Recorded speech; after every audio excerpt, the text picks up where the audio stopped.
안녕하세요.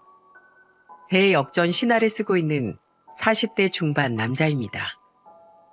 인생 길고 짧은 건 돼봐야 안다는 말이 있죠. 한없이 작았던 제 인생이 이제 활짝 펴지면서 밝은 빛을 보고 있거든요. 그리고 지금이 있기까지 저는 긴 인고의 시간을 견뎌냈답니다. 이혼의 아픔과 배우자의 배신으로 힘들었지만 저를 한 단계 성장시키기도 했어요. 그래도 저를 가장 힘들게 했던 사건은 바로 이혼이라고 할 수 있겠네요. 제 사연 쭉 들어보시면 그동안 결혼 생활을 유지했던 게 아니라 돌을 닦는 생활이라고 하실 거예요. 한때는 평생의 배우자라고 믿었던 여자는 창업 모임에서 만난 사람이었습니다. 그때만 해도 열정적이고 적극적인 모습에 첫눈에 반했어요. 저는 탈모 치료제를 개발하는 회사를 운영하고 있었는데 말뿐인 회사였습니다. 그래서 다른 사람들과 생각을 공유하고 싶어서 나갔던 모임이었죠. 첫 만남 당시 아내와 사업 이야기하면서 가까워졌어요. 그렇게 같은 목표로 대화하다가 가까워졌고 연인 사이로 발전하게 된 겁니다. 그 당시에 저는 직원 2명과 함께 이제 막 자리를 잡아 나가고 있던 단계였어요. 솔직히 말이 대표지 일반 직원보다 월급을 못 가져가는 달도 많았죠. 하지만 그런 저를 보면서 아내는 용기를 북돋아주면서 말했습니다. 괜찮아. 처음부터 대박 나는 사람이 어딨어? 다들 이렇게 시작하는 거야. 잘할 수 있겠지. 직원보다 돈 못 버는 대표가 어딨겠어. 오빠 이렇게 나약한 사람이었어? 실패 없는 성공은 없다고 했어. 그러니까 힘내. 앞으로는 좀 다를 수 있잖아. 사업 초창기 자리를 잡아 나가던 힘든 시기라 아내한테 의지를 많이 했습니다. 아내도 그런 제 곁에서 많은 힘이 되어주려고 노력했죠. 정신적으로 힘이 되어주는 아내를 보면서 자연스럽게 미래까지 꿈꿨습니다. 그런데 아내가 이렇게 일에 집착했던 이유는 따로 있었어요. 바로 어린 시절 일찍 어머니를 잃고 아버지가 힘들게 키웠다는 사실을 듣게 됐거든요. 아내 사연을 들어보니까 가족끼리 서로를 위해주는 모습을 보면서 정말 화목해 보였어요. 그런 환경에서 자란 아내와 살면 어떤 어려움도 이겨낼 수 있을 것 같았습니다. 서로를 위하는 마음 하나로 극복할 수 있는 강한 마음이 있다면 정말 잘 살 수 있을 거라고 믿었거든요. 그렇게 저는 아내의 따뜻한 마음씨에 반해 결혼을 결심했던 겁니다. 상견례 자리에서 마주한 양가 부모님들은 결혼에 대해서 의견을 나누셨죠. 자리가 마무리될 즈음 장인이 저희 아버지를 보면서 의미심장한 말을 하셨어요. 제가 이런 말씀 드려도 될지 모르겠지만 저희 시연이가 아주 욕심이 많은 아이입니다. 그래서 집도 회사 일도 다 잘하려고 할 거예요. 예쁘게 좀 봐주십시오. 제가 예비 며느리 믿게 볼 게 뭐가 있겠습니까? 염려 마세요. 요즘은 여자들도 일 욕심 많은 시대 아닙니까? 오히려 저는 긍정적이라고 생각합니다. 바깥 사돈이 그렇게 말해주시니 제가 참 감사드립니다. 저희 아들이야말로 부족하겠지만 잘 부탁드릴게요. 양가 어른들 상견례는 분위기가 좋게 마무리됐어요. 하지만 이때만 해도 장인의 말이 어떤 의미로 다가올지 상상도 못했습니다. 그저 아내가 일욕심이 조금 많은 편이라고 생각했어요. 하지만 결혼 후 아내의 태도는 저를 놀라게 했습니다. 보통 신혼부부들과 저희는 확연히 다른 생활을 했거든요. 저는 늦은 시간 퇴근하는 아내를 보면서 걱정스러운 목소리로 물었습니다. 당신 안색이 안 좋은데 괜찮아? 피곤하면 일 좀 조절해봐. 내 업무는 내가 끝내야지. 그래야 속이 편해. 그래도 당신 몸이 먼저지. 됐어. 내가 알아서 할게. 회사 일에 몰두하면 아내는 예민해졌어요. 특히 인사평가 시즌이 오면 말 걸기가 무서울 정도였습니다. 초기에만 해도 일을 잘하고 싶은 마음이 크다 보니까 그럴 수 있다고 생각했죠. 그러다가 저는 아내가 히스테리적으로 변하는 걸 보고 정말 깜짝 놀란 적이 있었어요. 결혼 6개월 차에 아내는 회사 일을 집까지 가져오기 시작했죠. 심지어 노트북을 챙겨와서 방까지 새기 일쑤였습니다. 새벽까지 일하길래 저는 아내한테 걱정스러운 목소리로 물었어요. 여보, 내일 출근한다면서 아직까지 일해? 뭐라도 좀 챙겨줄까? 시끄러워. 나 일할 때 말 걸지 말라고 했잖아. 난 당신이 밤새는 것 같길래 야식이라도 좀 챙겨주려고 그런 거지. 말길 못 알아들어? 나한테 말 걸지 말라고. 내가 알아서 한다고. 사람 말을 한 번에 못 알아들으니까 당신 회사가 고작 구멍가게 수준인 거야. 알아? 뭐? 당신 말 다 했어? 당신 생각해서 한 말인데 왜 성질이야? 됐어. 바쁘니까 내일 얘기해. 저는 돌변하는 아내를 보고 깜짝 놀랐어요. 저는 밤늦게까지 일하는 아내한테 뭐라도 해주고 싶었거든요. 그런데 아내는 일할 때 말 거는 걸 극도로 싫어했어요. 그래서 그걸 보면서 대체 회사에서는 사람들이랑 일은 어떻게 할까 싶었다니까요. 저는 괜히 아내에게 말을 걸었다가 기분이 상한 채로 잠에 들었습니다. 그리고 다음날 아내는 먼저 일어나서 아침을 준비하고 있더군요. 그러다 방에서 나오는 저를 보고 미안한 목소리로 말했습니다. 여보, 어젠 내가 미안해. 생각이 안 떠오르니까 나도 모르게 그만 예민해져서 그랬어. 아무리 화가 나도 그렇지 너무한 거 아니야? 그동안 당신이 날 어떻게 생각했길래 그런 소리를 해? 아니야. 나도 갑자기 흥분해서 진짜 아무 말이나 한 거야. 진짜 미안해. 다 내 잘못이야. 당신이랑 잘 풀고 싶어서 이렇게 아침까지 했는데 한 번만 봐주면 안 될까? 아내는 잠도 많이 못 잤을 텐데 아침까지 준비한 채 저한테 사과까지 하더라고요.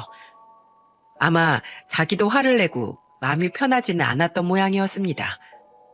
그래서 저는 아내의 정성에 못 이기는 척 넘어가면서 말했어요. 그러게 사과할 짓을 왜 해? 내가 이번만 봐주는 거야? 알겠어. 내가 진짜 미안해. 다시는 안 그럴게. 부부싸움은 칼로 물베기라는 말처럼 그때는 아내와 화해하고 잘 넘겼어요. 하지만 아내의 일욕심은 회사의 연차가 쌓일수록 심해져만 갔습니다. 진짜 문제는 아내가 임신했을 때부터 터지기 시작했어요. 30 중반에 임신했던 아내는 노산에 몸도 약해서 특히 조심해야 했던 때였습니다. 그런데 아내는 임신했을 때도 늘 하이힐을 신고 다녔어요. 그걸 보고 저는 아내한테 놀란 목소리로 말했습니다. 여보, 임산부가 하이힐은 너무 위험한 거 아니야? 난 하이힐이 더 편해.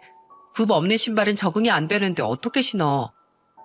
그래도 몸이 점점 무거워지면 더 힘들어질 텐데 편한 신발을 신어야지. 난 임신했다고 임산부처럼 다니는 게 더 싫다니까. 왜 내가 하고 싶은 것도 못하게 해? 이런 것도 다 스트레스야.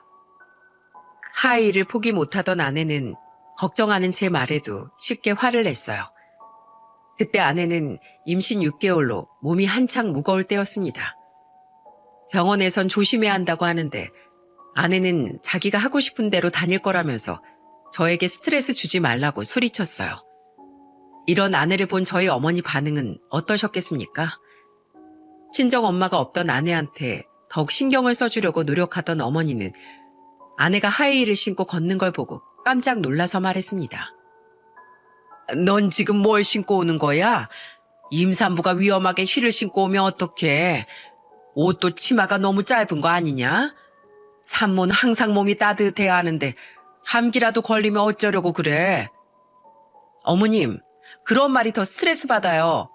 저 안 그래도 병원에서 몸 챙기라고 하는데 정말 너무 하시는 거 아니에요? 그럼 지금 내가 너한테 스트레스를 준다는 거냐? 너야말로 뱃속 아이 생각은 안 해? 아이도 중요하지만 전 제 인생도 중요해요. 그러니까 제 몸은 제가 알아서 할게요. 단호한 목소리로 말하는 아내 때문에 저는 중간에서 진땀을 흘렸습니다. 그동안 어머니께서 며느리가 임신했다고 반찬부터 산모용품까지 정말 살뜰히 챙겨주셨거든요. 그런데 아내가 단호하게 말하니까 얼마나 속상하셨겠어요. 그날 어머니는 냉랭한 아내 반응에 더 이상 말을 잇지 못하셨습니다. 하지만 며칠 뒤 어머니가 걱정하던 그 사건이 터지고 말았어요. 아침에 하일 또각거리면서 출근했던 아내가 넘어져 병원에 실려간 거예요. 갑자기 넘어지면서 배에 통증이 와서 하루 정도 병원에서 경과를 지켜봐야 될 정도였습니다. 그때 어머니는 누구보다 먼저 병원에 달려오셨어요. 그리고 저를 보고 놀란 목소리로 물으셨습니다. 이게 무슨 일이야? 며느리가 다쳤다니. 괜찮은 거야? 네, 어머니 괜찮아요. 갑자기 넘어지면서 놀라서 배가 아팠던 거래요. 지금은 안정 취하면서 괜찮아졌어요. 내리막길에서 넘어져서 많이 놀랐던 것 같아요. 지금 우리 며느리 어디 있어? 내가 직접 봐야 안심이 될 것 같아. 어머니는 아내를 보려고 병실로 달려갔어요. 병실에 누워있던 아내는 어머니를 보자마자 울먹거리는 목소리로 말했습니다. 어머니, 이게 무슨 일이야? 그래서 내가 신발 높은 거 신지 말라고 했었잖아. 죄송해요. 저 잘못 넘어져서 진짜 큰일 나는 줄 알았어요. 아휴, 난 심장이 바닥에 떨어지는 줄 알았다. 이거사, 제발 몸 조심 좀 해. 놀라서 손 차가운 것 좀 봐. 아이고, 세상에.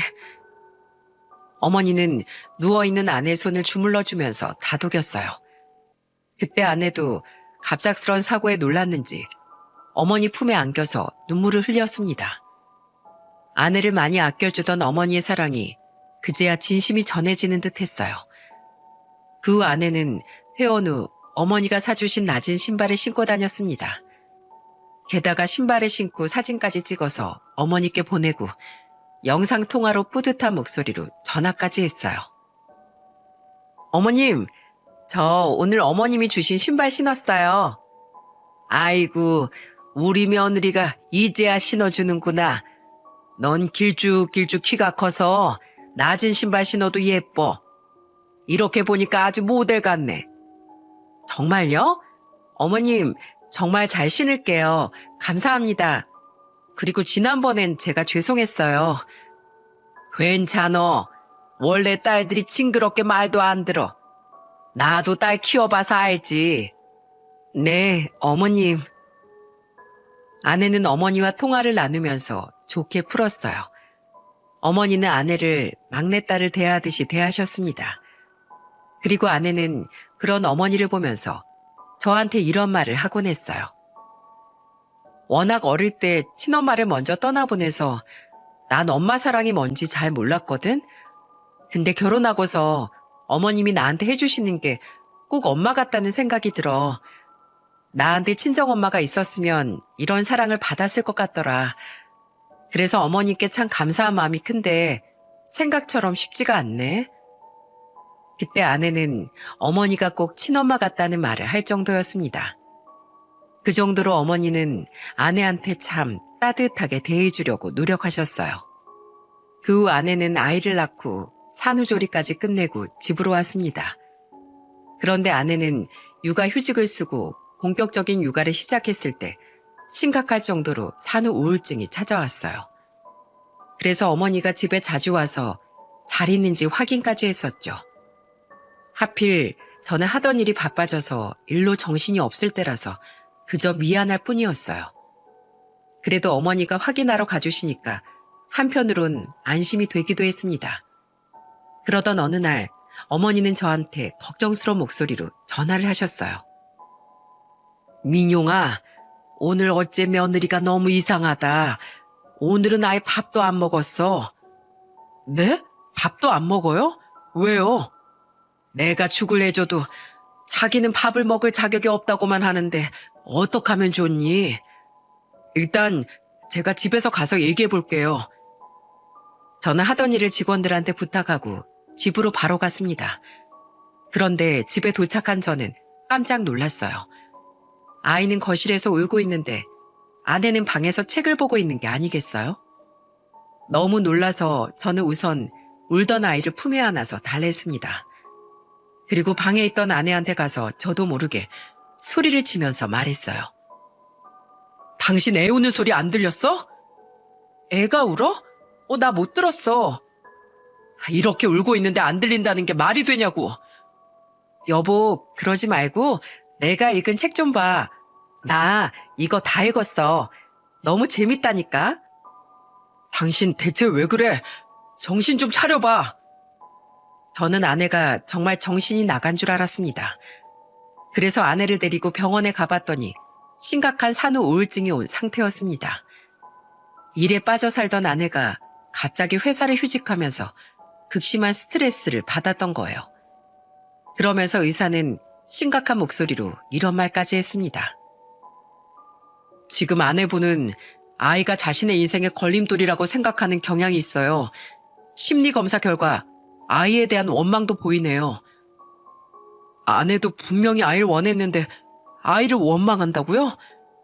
네, 일로 성취감을 느끼던 여성들이 임신과 출산하는 과정에서 우울증인 경우가 있어요. 분명 아내도 아이를 원해서 낳았는데 산후 우울증이 왔다는 게 믿기지 않았어요. 심지어 아내가 아이를 원망하고 있다는 진단이 정말 기가 막혔습니다. 그래서 저는 그날 저녁 아내한테 진지한 목소리로 물었어요. 여보, 아이 키우면서 힘든 거 있으면 나한테 말해줘. 당신이 말을 해줘야 내가 도울 수 있을 거 아니야. 나 그냥 출근하고 싶어. 하루 종일 애랑 있으니까 정말 미칠 것 같아. 당신은 출근하니까 모르지? 하루 종일 말도 안 통하는 애랑 둘이 있는 내 심정 알아? 나 진짜 너무 힘들어서 미칠 것 같아. 어머니가 도와줘도 정말 힘들 것 같아? 옆에서 누가 도와줘도 결국은 내가 해야 될 일이잖아. 난 진짜 이대로는 하루도 더 못 버티겠어. 여보, 어머니께 용돈이라도 드리고 애 좀 봐달라고 부탁하자. 정말 나 너무 힘들어. 육아휴직 끝나고 회사 가면 내 자리가 없을 것 같아. 어차피 당신 월급으로 생활하는 것도 힘들잖아. 나 그냥 나가서 돈 벌래. 아내는 아이만 보고 있는 게 너무 힘들다고 했어요. 그래서 결국 저는 어머니께 용돈을 드리고 아이를 부탁할 수밖에 없었습니다. 어머니는 아내가 근무하는 시간에 집으로 와서 아이를 봐주기로 했어요. 아직 아이가 어려서 그런지 아내가 출근해도 크게 울지 않았습니다. 저는 어머니의 도움으로 문제가 해결된 줄 알았어요. 하지만 아내 진짜 문제는 그때부터 본격적으로 하나씩 튀어나오기 시작했죠. 완벽주의 성향이 강했던 아내는 아침에 집에 온 어머니를 보자마자 아이한테 챙겨줘야 되는 것들을 읊어가기 시작했습니다. 어머님, 분유는 꼭 3시간 텀으로 주시고 몇 시에 분유를 얼마큼 먹었는지 꼭 체크해 주세요. 그래, 알겠다. 어머님, 제가 이런 말씀 안 드리려고 했는데 저번에 보니까 분유 너무 많이 주시는데 적정량 꼭 지켜서 주세요. 그랬니? 몰랐어. 내가 애들 키울 때만 해도 그런 게 없었는데 요즘엔 핸드폰이 있으니까 그런 걸 다 적어두나 봐. 제가 용돈도 드리면서 잘 봐달라고 부탁드렸잖아요. 손자라고 대충 보지 말고 친아들이다 생각하고 잘 좀 봐주세요. 뭐? 대충? 너 지금 대충이라고 했니? 저도 정말 참다가 말하는 거예요. 어머님, 그리고 손주 보면서 드라마도 보시죠? 요즘 애들한테 스마트폰도 안 준다는데 TV를 보시면 어떡해요? 이제 100일 된 애가 드라마를 알아듣는 것도 아닌데 너무 심한 거 아니야? 그러면 뭐 난 애만 보고 있어? 당연하죠. 제가 비싼 돈 주고 애들 놀아줄 장난감도 다 사다 뒀잖아요. 저거 다 애들 오감 발달에 좋은 장난감인데 어머님 저걸로 손자 놀아주신 적 있으세요? 대충 보시지 말고 제대로 신경 좀 써주세요. 아내는 어머니를 보면서 아이한테 신경 좀 써달라고 말하는 겁니다. 옆에서 듣던 저도 황당할 정도였어요. 아무리 용돈을 드리고 있다고 해도 이건 선을 넘은 거 아닙니까? 그래서 저는 어머니를 대신해서 아내한테 소리치면서 말했습니다. 당신 진짜 너무한 거 아니야? 환갑 넘은 어머니가 어린애 보는 게 쉬운 줄 알아? 그래서 용돈까지 드리는 거 아니야. 힘든 일이지만 잘 좀 해달라고 돈까지 드리는데 제대로 해주시는 게 없잖아. 뭐? 그렇게 챙길 게 많으면 애초에 당신이 봤어야지. 산후 우울증 와서 당신 일하고 싶다면서. 그래서 어머니가 당신 하고 싶은 대로 하라고 이렇게까지 해주시는데 그런 식으로 말하면 어떡해? 당신이 주는 돈도 전부 애한테 쓰고 있는 거 몰라? 회사 다니는 게 나 좋자고 하는 거야? 애한테 필요한 건 부자인 부모야. 그래서 내가 이렇게 하는 거잖아. 애 키우려고 돈 쓰고 있는데 되는 게 없잖아. 그래? 당신 생각 잘 알았어. 그럼 나가는 돈도 아까워 보이는데 당신이 해보던지.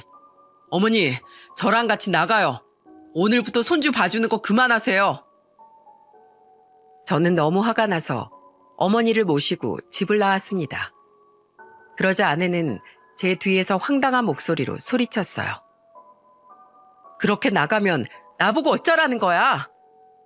저는 아내의 외침에도 무시를 하고 나왔어요. 어머니는 저를 보고 불안한 목소리로 말하셨어요. 어쩌려고 이래. 제 혼자 애를 어떻게 보라고. 저 사람이 애 보는 게 얼마나 힘든지 몰라서 저러는 거예요. 당분간 어머니도 오지 마세요. 저 사람이 힘들다고 해도 절대 신경 쓰지 말고 쉬세요. 제가 죽이 되든 밥이 되든 알아서 해볼게요.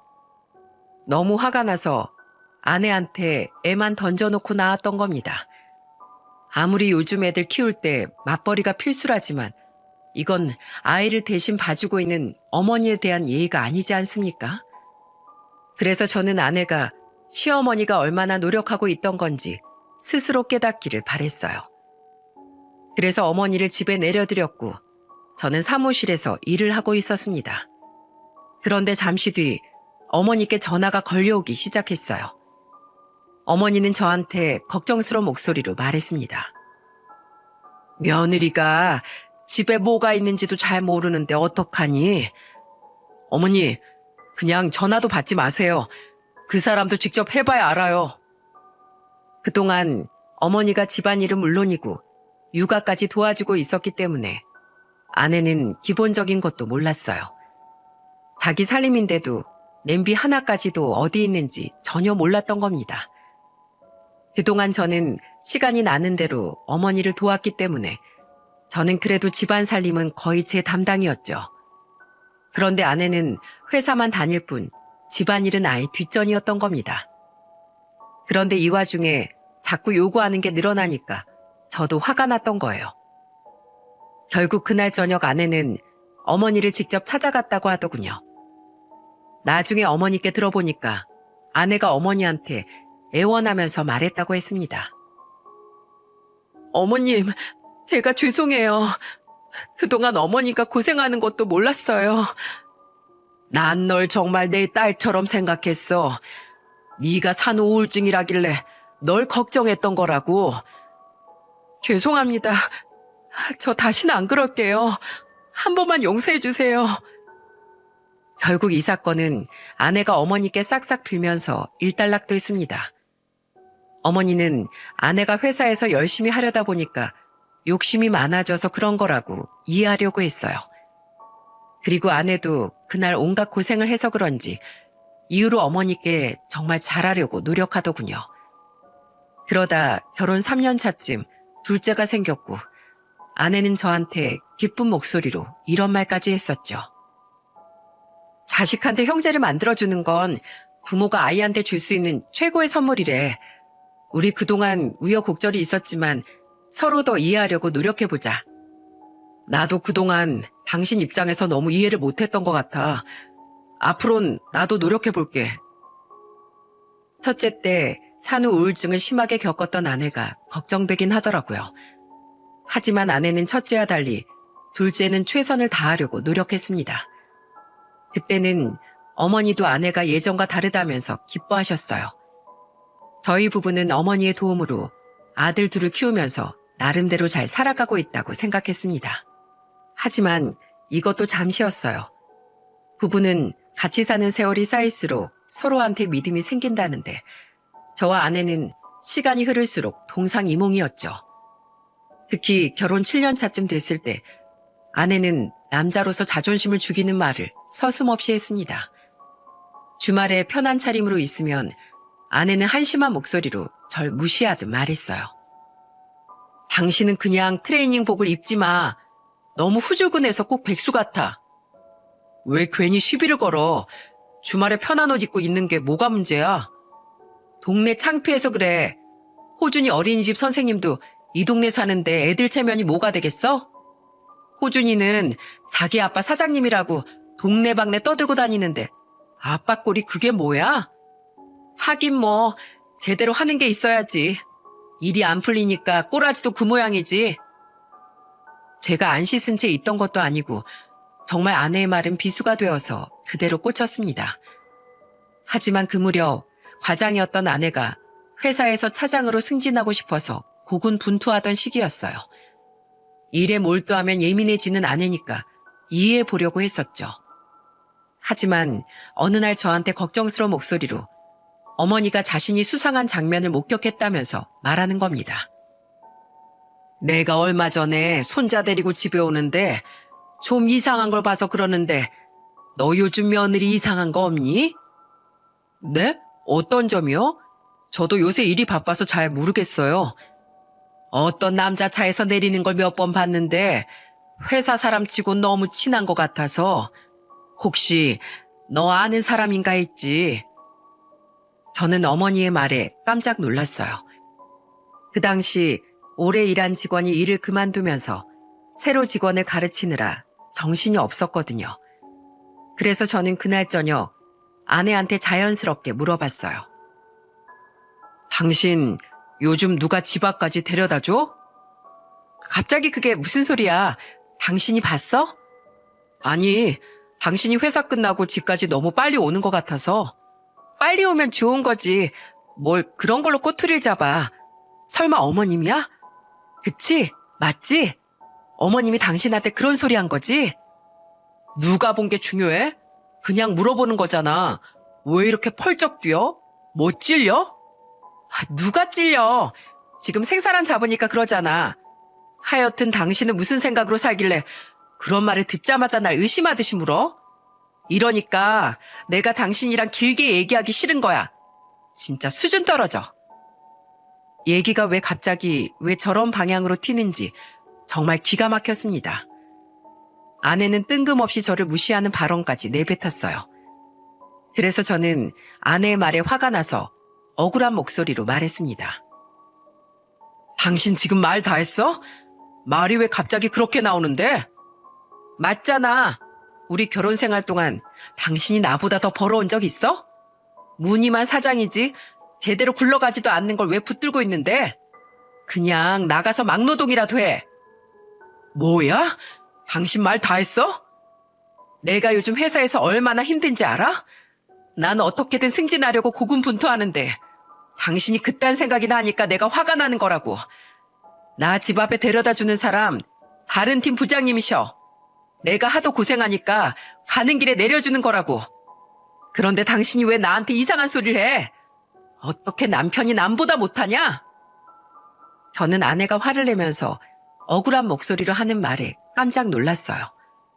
솔직히 그동안 아내가 귀가 시간도 늦고 회식이 늦어져서 전화해보면 주변에서 늘 남자 목소리가 들렸거든요. 그래서 저도 모르게 어머니 말을 듣고 오해했던 겁니다. 저는 그 순간 제가 아내한테 잘못된 생각을 품었다는 생각에 사과를 하면서 말했어요. 난 그동안 당신이 자꾸 말도 없이 늦으니까 오해했지. 당신이 맨날 늦는다고 잔소리해서 나 요즘 회사 부장님이랑 카풀하고 다녀. 먼 눈엔 뭐만 보인다고? 당신 대체 무슨 생각으로 사는 거야? 일하느라 힘든 사람 두고 그런 생각을 해야겠어? 미안해. 내가 오해했어. 앞으로 그런 말 안 할게. 저는 그동안 카풀을 하고 있었다는 아내 말에 사과까지 했어요. 그 당시에는 저도 사업이 불안정할 때라 아내보다 벌이가 좋지 못했습니다. 탈모 치료제 특허를 내는 일이 생각보다 어려웠고 사업을 유지하는 일이 힘들기만 했었죠. 그래서 집안 경제를 아내가 책임지고 있었는데 그런 아내를 의심한 것 같아 미안했어요. 하지만 그런 저의 배려를 아내는 기만하고 있던 겁니다. 승진을 위해서 야근도 불사하던 아내는 아이들한테 늘 얼굴 한번 보기 힘든 엄마였어요. 첫째는 밤이 늦은 시간까지 아내를 기다리면서 저한테 아쉬운 목소리로 말했습니다. 아빠, 엄마는 언제 와? 아, 엄마 오늘 바빠서 늦을 거래. 왜? 엄마한테 할 말 있어? 오늘 유치원에서 엄마 얼굴 그려서 엄마 보여주고 싶었단 말이야. 그랬어? 그럼 일찍 자고 내일 아침에 엄마 보여주자. 저는 아쉬워하는 아들을 달래 재웠습니다. 목 빠지게 엄마를 기다리던 첫째가 잠에 들었고 새벽에 아내가 들어왔어요. 아내는 대화를 할 틈도 없이 씻고 잠에 들었죠. 다음날 아침 첫째는 일어나자마자 아내한테 가더니 그림을 보여주면서 말했어요. 엄마, 이걸 좀 봐주세요.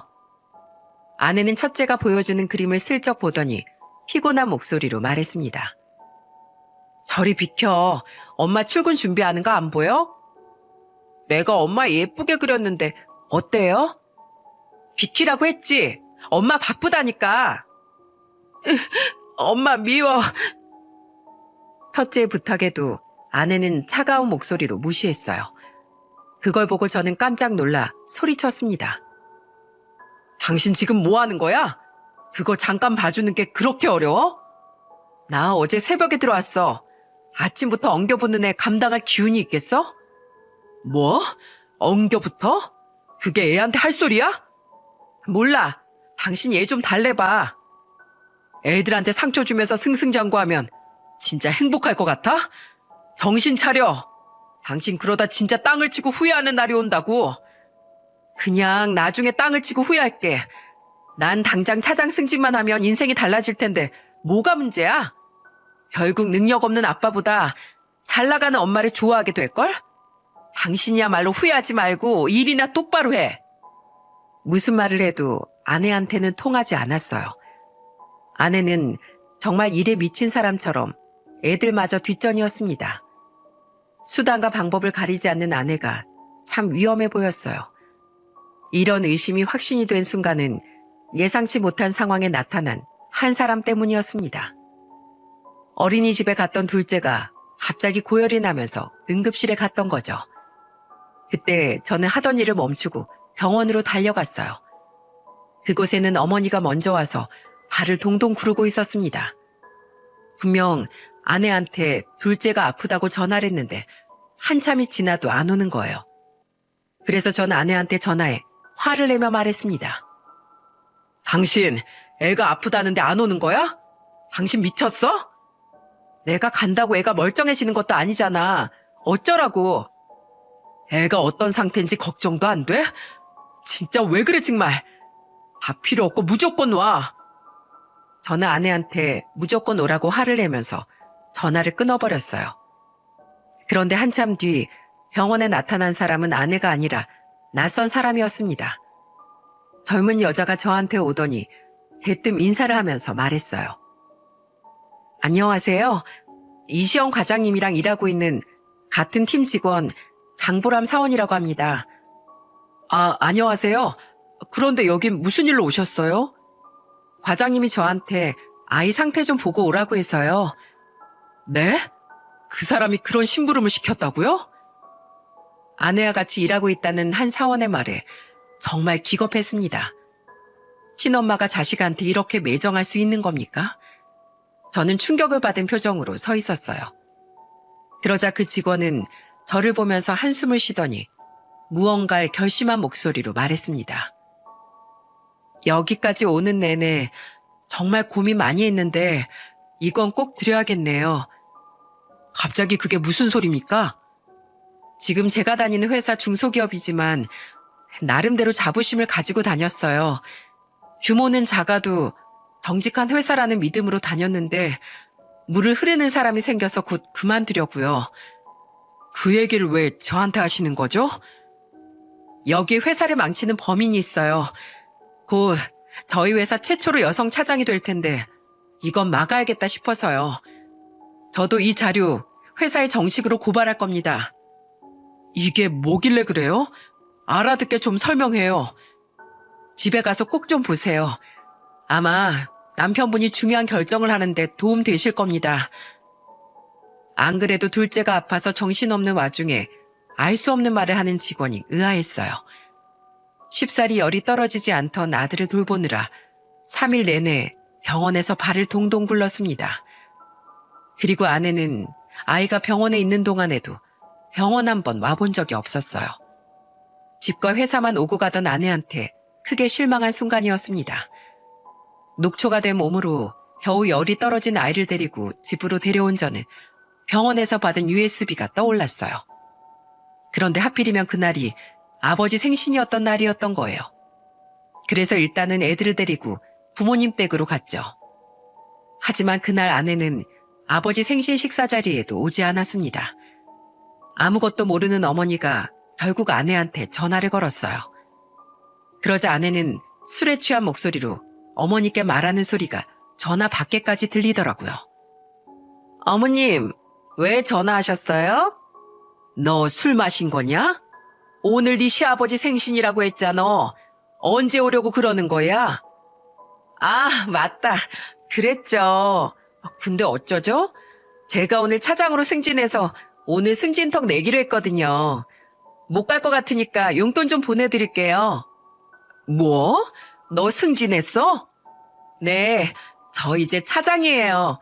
저희 회사 최초로 여자 차장이 됐다고요. 그랬어? 그럼 어쩔 수 없지. 회식해라 그럼. 어머니는 아쉬운 목소리로 전화를 끊었어요. 그러자 아버지는 궁금한 목소리로 어머니를 보면서 물었습니다. 왜? 며느리가 승진해서 회식하고 있대? 그렇다는데, 아유, 승진하고 싶어서 그렇게 열심히 일하더니 소원 성취했네. 우리 며느리 차장도 달고 아주 경사났네. 우리가 가만히 있어도 되는 거야? 꽃이라도 보내야지. 며느리 회사로 화 하나 보내자. 민용아, 너 주소 알지? 적당한 문구 넣어서 하나 보내줘. 시부모가 그 정도는 해줘야지. 그래야 우리 며느리 기가 살지. 저는 아버지의 부탁에 아내 회사로 아침에 축하 화환이 도착할 수 있게 예약했어요. 하지만 아내가 승진했다는데 저는 전혀 기쁘지도 않더군요. 가족들 내팽개치고 얻는 영광이 무슨 의미가 있나 싶었으니까요. 결국 그날 아버지 생신도 아내 없이 보내게 됐어요. 심지어 아내는 밤 늦은 시간까지도 집에 오지 않았죠. 저는 애들을 재우고 낯선 직원이 건넸던 USB를 확인했어요. 그리고 USB를 컴퓨터에 연결해 확인한 저는 온몸에 피가 멈추는 것 같았죠. 그 USB에는 바로 아내가 사내에서 불륜을 저지르고 있던 사진들이 있던 겁니다. 여러분들 오피스 와이프, 오피스 허스번드라고 들어보셨습니까? 가정에 있는 두 남녀가 회사에서 실제 부부는 아니지만 부부처럼 지내는 관계를 두고 하는 말입니다. 저도 이런 말이 있는 줄 처음 알았어요. 일에 미쳐서 일만 하는 줄 알았던 아내가 일은 안 하고 불륜을 저지르고 있었다는 사실에 배신감과 억울함이 밀려왔습니다. 심지어 이런 충격적인 사실을 증명이라도 하듯 아내는 그날 외박까지 했어요. 이런 충격적인 사실을 알았는데 제가 잠이 오겠습니까? 저는 날이 새도록 아내가 쓰던 카드 내역, 그리고 평소 사용하던 노트북 메신저까지 다 뒤졌어요. 그런데 저를 완전 봉으로 알았던 건지 컴퓨터 곳곳에 둘의 대화가 남아있더군요. 저장된 이름을 보니까 같은 회사 남자 부장이었습니다. 두 사람이 나란히 아이들 사진을 프로필로 걸어두고 은밀한 대화를 나눈 흔적에 저는 눈이 돌아 있었어요. 그런데 그 순간 아내한테 한 통의 전화가 걸려왔습니다. 당신 회사에 왜 이런 화환을 보내? 이게 뭐야? 뭐긴 뭐야. 우리 부모님이 보내신 거잖아. 그리고 지금 그게 문제야? 당신 어제 외박해놓고 지금 그거 따질 때냐고. 나 이제 차장이야. 일하다 보면 외박도 하는 거지. 그리고 꼴랑 이런 화환 보내고 얼마나 뜯어내려고 쇼하는 건데? 왜 이젠 작정하고 시부모까지 나 뜯어먹으려고? 뭐야? 누가 뜯어먹었다는 거야? 당신 그동안 밖에서 딴짓하는 동안 집을 지킨 건 나야. 웃기시네. 그러는 당신 집에서 애들 보고 있던 돈은 내 돈이야. 이 정도면 남자가 입이 두 개라도 할 말이 없어야지. 야, 말 다 했어? 진짜 할 말 없어야 되는 게 누군데? 너 회사에서 무슨 짓을 했는지 내가 모를 것 같아? 능력도 쥐뿔도 없는 인간 데리고 살았더니 날 이런 취급해? 야, 더 이상 너 같은 뻔뻔한 거랑 못 살아. 이혼해. 너 바람피고 있던 거 모를 줄 알아? 지금 나 협박해? 나 잘나가는 커리어 우먼이고 당신은 다 쓰러져가는 구멍가게 사장이야. 누가 더 아쉽겠냐? 웃기시네. 그 능력으로 위자료나 준비해. 알겠냐? 저는 화가 난 목소리로 아내와 통화를 끝냈습니다. 그리고 아내한테 복수를 하기 위해 아내 짐을 모조리 싸서 휙을 불러서 회사로 보내버렸어요. 회사에서 바람이 났으니까 거기서 살림 차리라고 양말 한쪽까지 모조리 챙겨서 보냈습니다. 그 후 아무것도 모르는 어머니는 저한테 화환이 다시 돌아왔다며 전화했어요. 어머니 전화를 받고 아내가 정말 갈 때까지 갔다고 생각했습니다. 그리고 저는 모든 증거를 들고 변호사를 선임했어요. 그리고 한참 뒤 퀵을 받았는지 아내가 황당한 목소리로 저한테 화를 내며 전화했습니다. 당신 미쳤어? 회사로 왜 내 짐을 보내? 누굴 개망신 당하게 하려는 거야? 개망신 당할 게 남았어? 너 거기서 유부남이랑 오피스 부부라며 내가 모를 줄 알았냐? 뭐? 그게 왜? 당신이 얼마나 의지가 안 되는 사람이면 내가 이러겠어? 오죽하면 회사에 의지할 사람을 찾겠냐고. 내가 왜 바람이 났겠어? 난 더 이상 너처럼 구질구질한 그런 인간하고 살고 싶지 않거든? 이혼해. 그래, 내가 지구 끝까지 쫓아가서 바다까지 끌어내릴 거야. 저는 이렇게 말하고 상간남과 아내를 고소했어요. 그리고 아내가 다니던 회사에 두 사람의 부적절한 관계를 고발했죠. 그런데 황당한 답변이 매일 답장으로 돌아왔어요. 직원 개인 사생활에 회사는 관여하지 않습니다. 긴 답변이 왔지만 마지막 결론은 회사가 관여하지 않겠다는 거였습니다. 황당하지 않습니까? 그래서 저는 제가 할 수 있는 만큼 하려고 고소를 멈추지 않았습니다. 걸 수 있는 모든 법적 소송을 시작했어요. 증거가 너무 확실했기 때문에 아내는 유책 배우자가 됐습니다. 심지어 친권 양육권까지 저한테 유리한 방향으로 흘러갔죠. 그런데 아내는 이 상황에도 상간남한테 걸었던 소송을 가지고 저한테 화를 내며 전화한 겁니다. 소송을 하려면 나한테 걸지 왜 엄한 사람한테 하풀이야? 손뼉도 마주쳐야 소리가 나지. 이 와중에도 애들 걱정은 안 되냐? 넌 꼭 바닥을 치게 될 거야. 백날 저주해봐.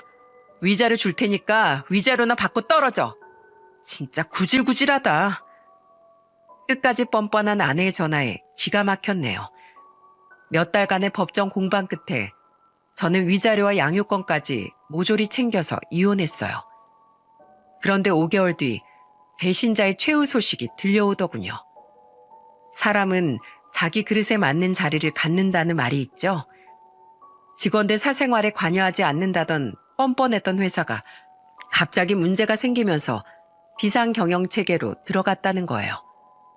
두 마리 토끼 잡으려던 전 아내는 회사에서 월급도 제대로 못 받는 처지가 된 겁니다. 양육비가 안 들어오길래 알아봤더니 회사가 흔들리고 있었던 거예요. 심지어 상간남은 진짜 아내가 회사를 뒤엎고 가는 바람에 자기 발로 퇴사까지 했다는 겁니다. 그 와중에도 불륜녀 딱지 달고 버티던 회사에서 완전 끈떨어진 연이 됐던 거예요.